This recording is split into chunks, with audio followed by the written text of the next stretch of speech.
Shalom, meus amados. Esses dias eu fui perguntado, Rosh Moshe, por que o povo de Israel, sabendo de todos os feitos e milagres e prodígios pelos quais o Eterno se manifestou dentre o seu povo, hora ou outra o abandonava para adorar pedra, para adorar ídolo? Isso não entra na minha cabeça. O senhor poderia me explicar? Achei uma pergunta inteligente, porque é que quase todos fazem essa pergunta. Como que um povo escolhido, amado pelo Eterno, poderia trocar o soberano, todo-poderoso, por pedras? Se você olhar por esse lado, realmente não faz sentido algum. E muitas vezes nós nos colocamos como juízes e julgamos o povo de Israel, nossos antepassados de alguns que têm DNA judaico.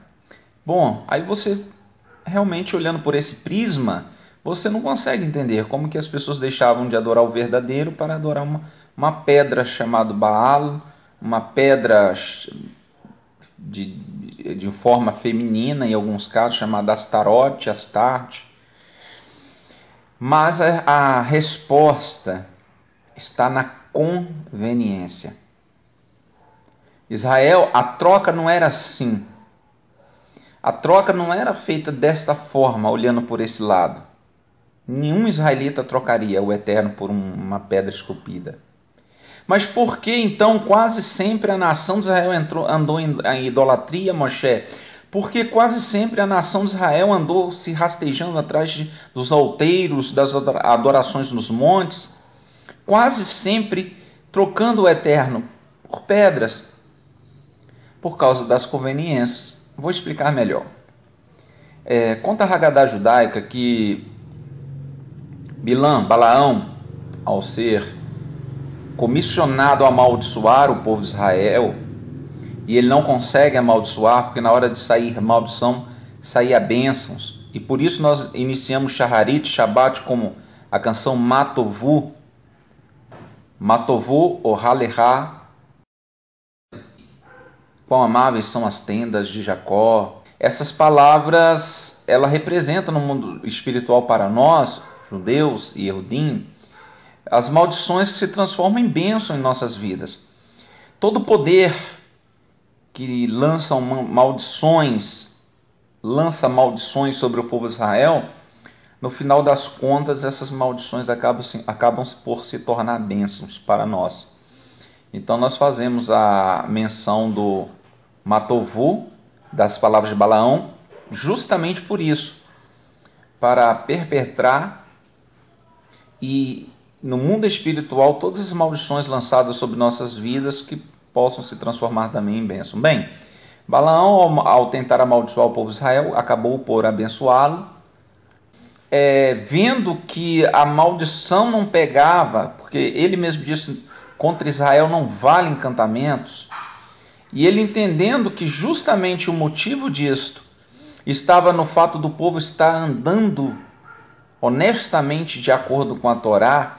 E se você não está em transgressão da Torá, o inimigo não pode te vencer. Balaão deu uma ideia: faça com que o povo peque. Somente o povo pecando, você vai ter algum êxito, falou para o rei Balac. E o que acontece? Segundo a Haggadah judaica, que Bilam deu conselhos, isso também está nas escrituras, mas o que vai um pouco além da Haggadah, a Haggadah nos traz que como foi o projeto maligno de Balaão. Balaão seduziu os israelitas com as midianitas. Ele seduziu os israelitas com as mulheres pagãs. E como isso fora feito? Ele colocava tendas de comércio, porque onde os viajantes passavam, havia tendas de comércio, a fim de manter ali alguma renda local. E na porta da tenda colocavam mulheres idosas, convidando os israelitas a adentrarem para dentro da tenda a fim de comprar suas mercadorias. Mas os israelitas, ao entrarem para a tenda, lá dentro estava uma mulher nua, uma sacerdotisa de Astarote, uma sacerdotisa de Semíramis, nua, diante da estátua da divindade, chamando os israelitas a participarem de um ato sexual no tocante a dar uma adoração adequada àquela divindade. Os israelitas, obviamente, jamais fariam isso, adorariam uma estátua, mas com uma bela sacerdotisa seminua dançando e o convidando, muitos caíram. E geralmente é assim, é a conveniência, é o desejo da carne. Quando um ídolo era posto em Israel, era posto com este ídolo, entravam orgias, entravam bacanais, entravam saturnálias, entravam essas coisas que agradam a carne. E desta forma o povo de Israel ia se corrompendo aos poucos a ponto de, atolado em meio ao lamaçal da transgressão, já não conseguir mais discernir uma coisa da outra. Então, conta-nos também a Haggadah, continuando, que para perder um pouco a inibição, defecava-se em frente à estátua, para você ver o que é o ídolo que os homens criam e a forma de adoração. Então eles faziam o ato da defecagem, porque se você defeca na frente de uma pessoa é porque você não tem mais nenhuma limitação, nenhuma restrição em relação àquela pessoa no tocante à moral. E defecando ali, depois rolava de tudo. E quanto mais isso acontecia, mais os israelitas voltavam nas tendas, que na porta ficavam as velhas, mas dentro as mulheres novas bonitas, a fim de levar a transgressão, um laço do passarinheiro, para pegar ali os israelitas, que até então, naquela altura, andavam de acordo com a Torá de Hashem. E o que acontece? Um sujeito muito empolgado, para mostrar que ele não tinha nenhuma inibição, para mostrar que ele realmente ia fazer algo inusitado, em honra àquela divindade, ele teve uma ideia. Além de defecar, ele passa as suas nádegas, limpa as suas nádegas no nariz da estátua. Aquilo foi uma nova era de adoração àquela divindade, foi o ápice, usando já essa palavra pagã também, o ápice, né, o bezerro ápice, usando o auge da decadência moral. E a partir daquele dia passou a ser um ato sagradíssimo.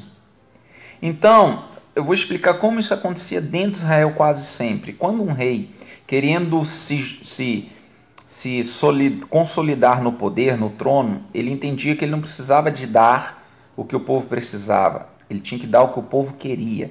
E quase sempre as pessoas querem sangue, querem violência. Por isso que os jogos lá em Roma, no Coliseu, dos gladiadores, lotavam, né? É o famoso pão e circo.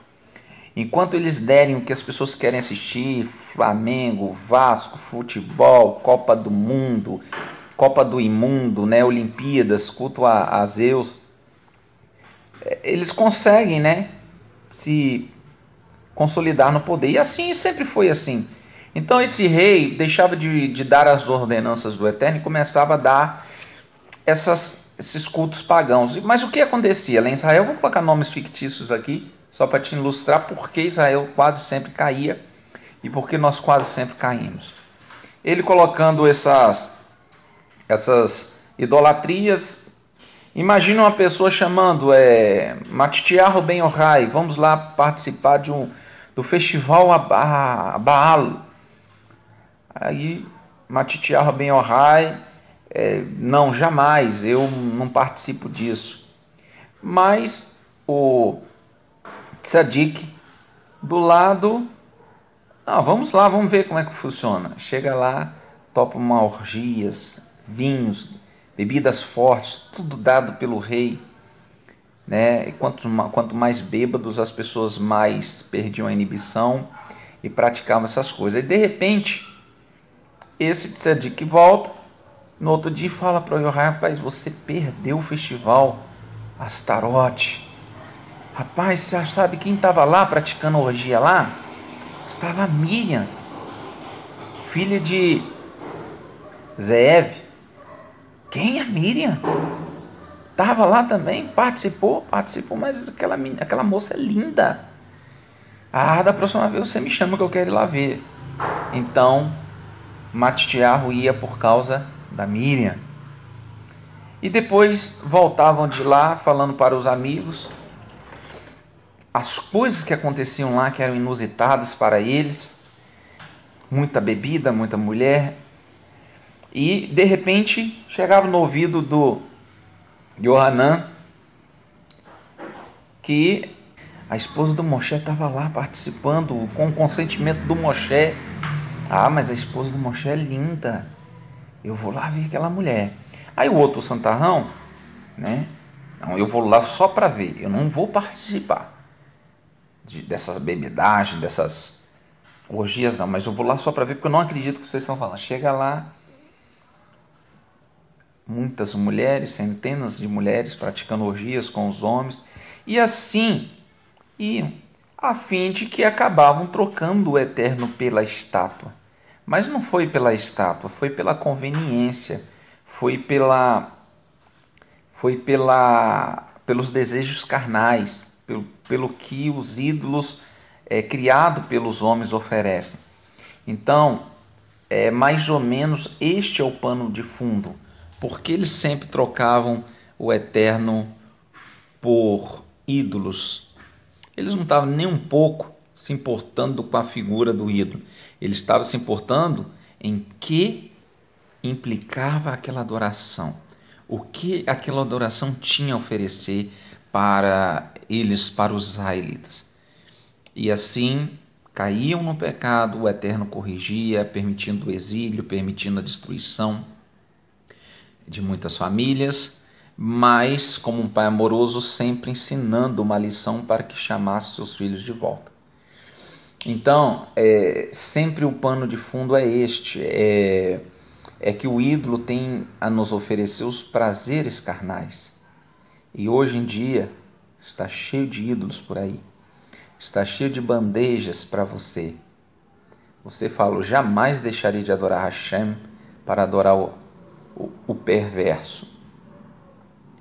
Mas se você der uma olhadinha na sua vida, talvez você já esteja fazendo isso há muito tempo.